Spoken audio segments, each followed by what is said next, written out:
I'm going to start.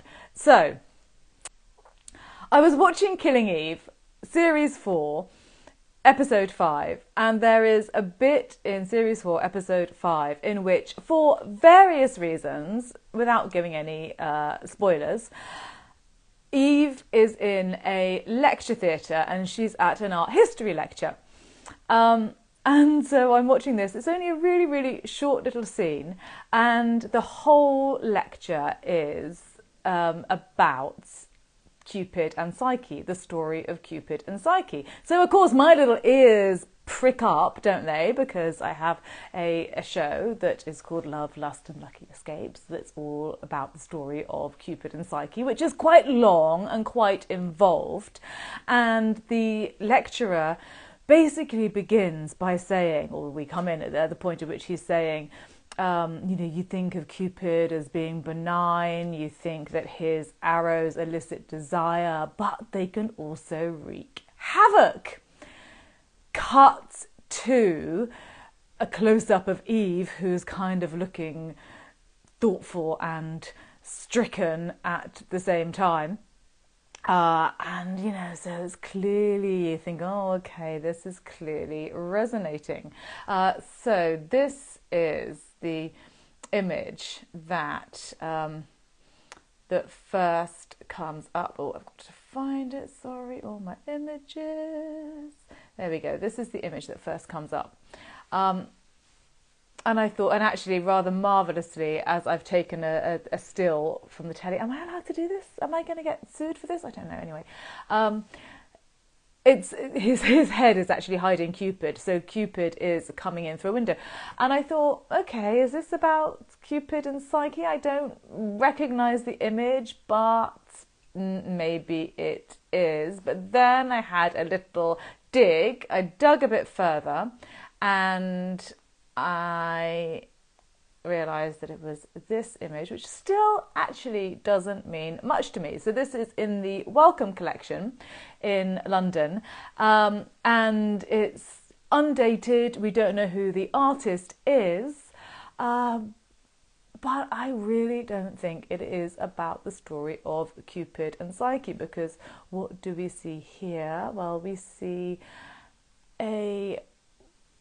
Cupid coming through an open window. There's a full moon outside. So hang on, I think we've got a little close-up of Cupid. There we go. And you can see just next to my image there's a full moon, open window. How lovely. So very, very definitely Cupid, who looks like, well, actually, is he riding on something? Is he coming riding on something? Oh my God, I've just realised. It looks like a swan. He's riding on a swan. Do you know what I was about to say? I was about to say it looks like a huge phallus. I'm so sorry. That's where my mind was taking me just then. It's not. It's a swan or a bird or something, which is quite interesting. Okay, never seen that before. And on the bed are these two women. There we go. Maybe that's a bit too much of a close-up. But I think the point is that he's pointing his arrow at one of the women, but I don't really think that she needs the arrow pointing at her, because she's very relaxed. It does look very phallic. Thank you very much. Yes. She's very relaxed, isn't she? She's lying with her mouth open. You can see in the top left corner. Let's just bring it back to the full image so that you can see it properly. There we go. She's lying on the bed with her mouth open, snoring away, one can only imagine. And she's got her hand very casually but very intimately draped over the other figure, who has her back to us, because I'm going to say that I am pretty sure that this is a woman. So yes, I don't think the arrow is needed in this case, but all of these images, and as I go through, you will see they sort of parallel or resonate with or mirror the story that is unfolding in Killing Eve. So the story, obviously, between Villanelle and Eve, mostly. So she might not need the arrow, Cupid's arrow, to help her relationship, this lady on the bed. But do Villanelle need a little bit of help with Cupid's arrow? We shall see, won't we? So yes, a kind of an interesting image, as I say, undated, and we don't know who the artist is.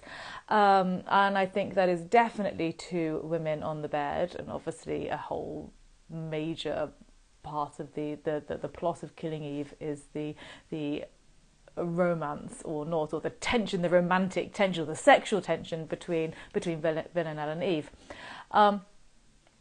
So yeah, you look at this and you think, okay, so maybe this is quite old. Oh, there was quite a fashion for depicting sort of muscles in quite an overblown fashion in the late 16th century in Italy, particularly sort of central Italy.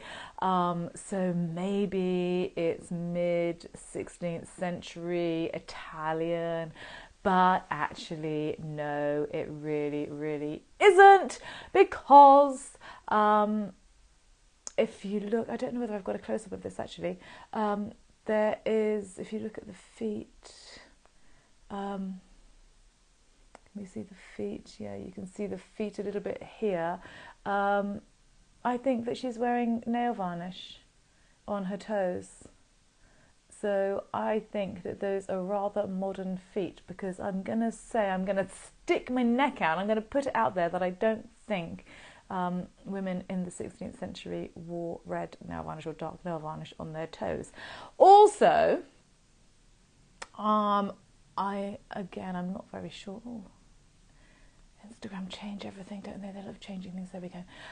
In the corner here, see, and you can see why I think this is a woman. So she's got this sort of curly hair and two rather strange pigtails or something.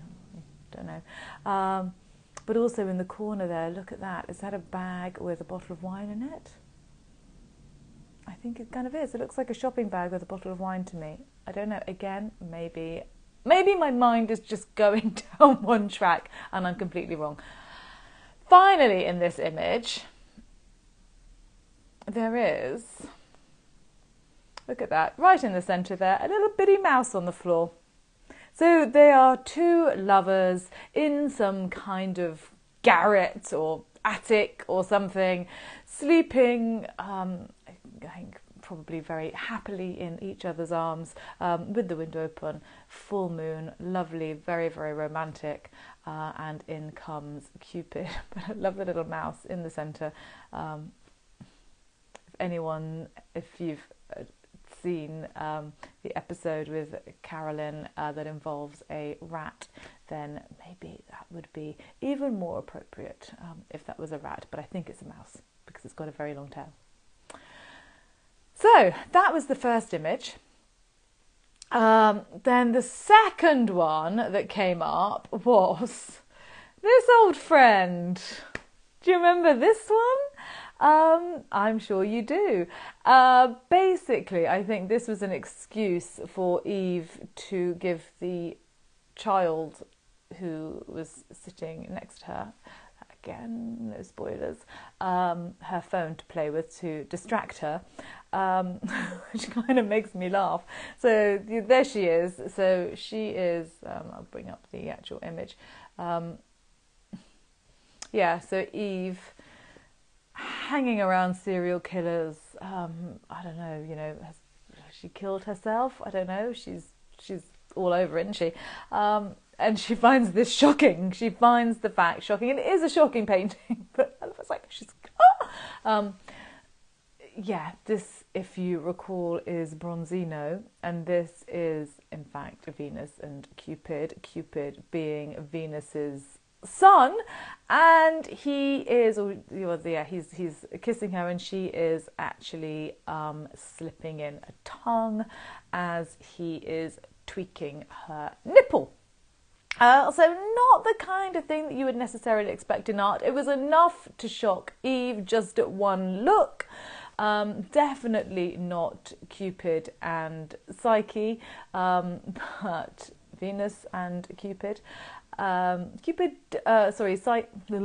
Venus does come up in the in fact she plays a very central role in the story of Cupid and Psyche, but Psyche once again is nowhere to be seen in this image. Maybe Eve would be even more upset if she knew that this is quite possibly an image that is all about syphilis, or maybe not, maybe just the odd nipple tweak and the rather unchaste kiss was enough to send her into a spin.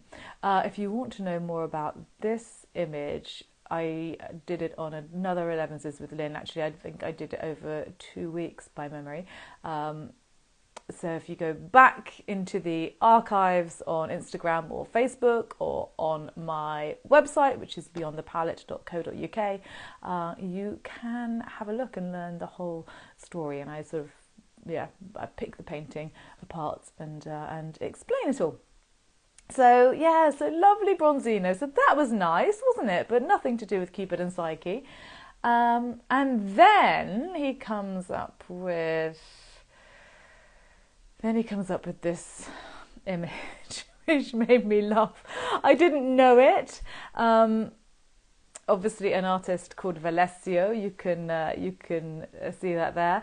And if you could read more of the title, then you would read something like Venus beating Cupid with a bunch of roses whilst being restrained by a satyr.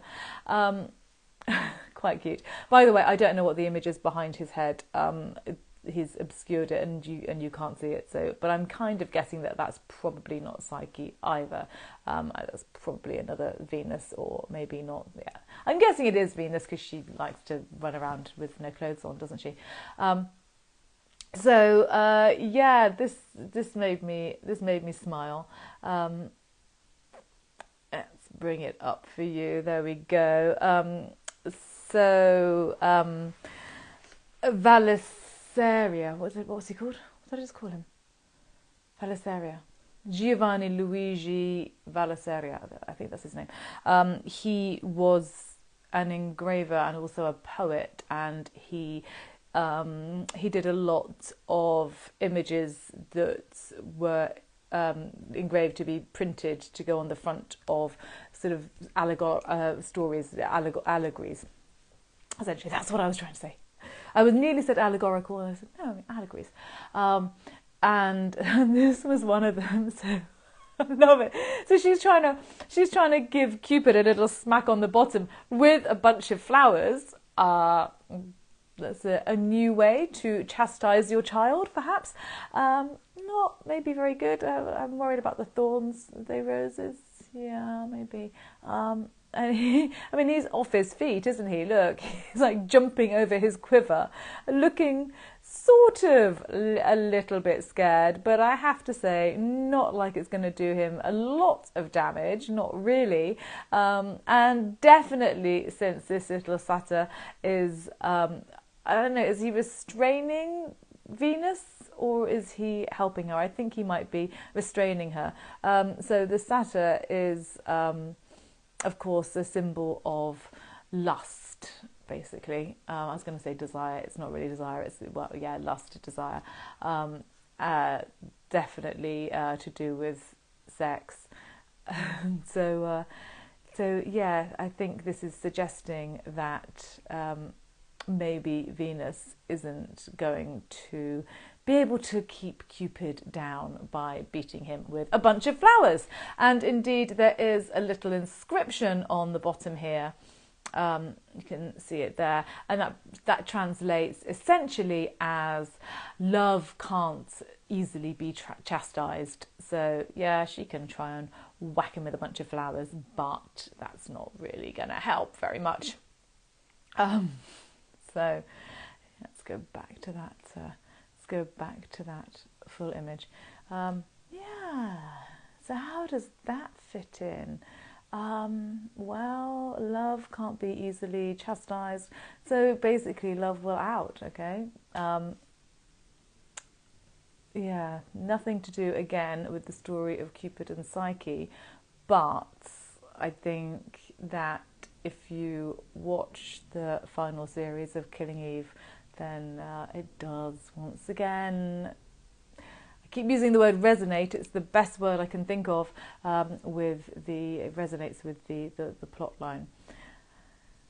Okay, then finally. So this, by the way, yes. So this is early 17th century. Don't know the exact date. So then finally,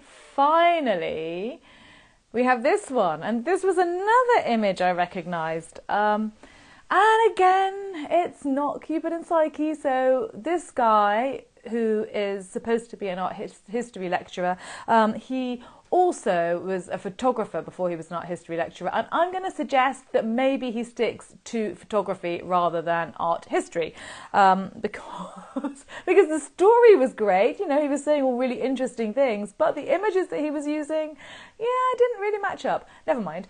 So this, I wonder whether you can recognise it actually, or recognise the artist, a fairly distinctive style. This is Rubens. So this is Rubens, and this is an image of Venus and Adonis, and little Cupid there as well. So the story of Venus and Adonis is that she is accidentally pricked by one of Cupid's arrows.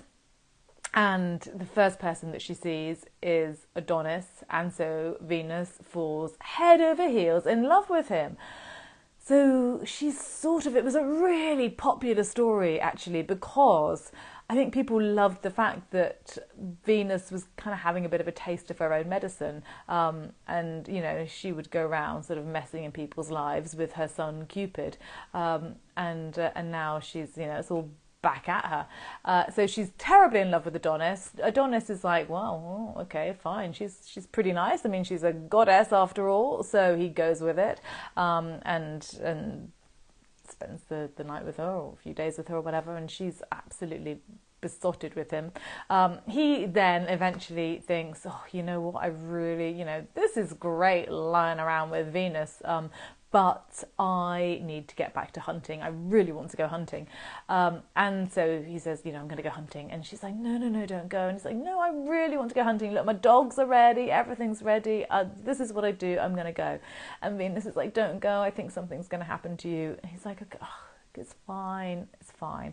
And off he goes. And she knows that something's going to happen to him. And indeed, he does get killed by memory by a wild boar. From memory by a wild boar, whilst he's out hunting, and she knows this is going to happen, so that makes everything even more tragic. So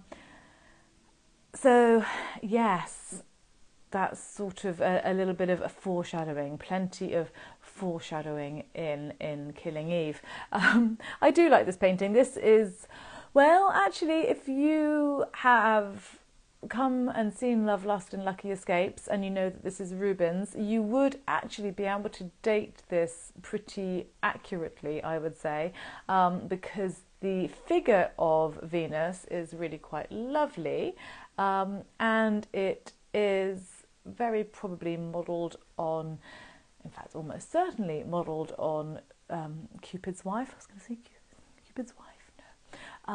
Rubens' wife, his second wife, who was called Hélène Formant, and he absolutely adored her, 37 years younger than him. Why wouldn't he adore her? And she used to model for him. But he married her in 1630 and died in 1640, so we can fairly certainly date this between 1630 and 1640, because A, she's the model, and B, before she modelled for him, artists in that time didn't have the opportunity of using very many female models, and so they quite often used males and just sort of softened the edges a little bit and added some weird looking boobs, so they often didn't look very convincing, whereas this is quite a convincing female body, I think. So this is in the Met. The last one was in the Met as well, in New York, and it's dated, I think, on the website. They don't give a date, but mid 1630s. So Venus and Adonis. Yeah. So he doesn't really give give us the story of Cupid and Psyche pictorially, but all of these images do play really nicely into the story that is unfolding in Killing Eve, and I think one of the last things that he says is something like, "How far does Psyche have to go to appease her cosmic masters?" I don't think he was American. I don't know what accent that was. That's just my man's voice. Yes, and again, it's sort of like that sentence is sort of left hanging with Eve, kind of looking a little bit perturbed, shall we say. So, whether you've watched it and you thought that you were looking at the story of Cupid and Psyche, whether you are going to watch Killing Eve, and now you know that that's not the story of Cupid and Psyche as told in art, I hope that has enlightened you just a little bit. Yeah, they're all about Killing Eve, but not so much about Cupid and Psyche. There we go. Thank you for joining. And I might try and do a few of these specials. I went very high then, didn't I? What's going on there? I'll try and do a few of these specials every now and then, because it's nice to still do them. It's nice to see you all. And thanks very much for listening. I've gone on a little bit, so I'm going to say very, very happy Easter to all of you. Enjoy Killing Eve. And I think I'm just going to stay as a Villanelle today. Beware. Thanks for joining.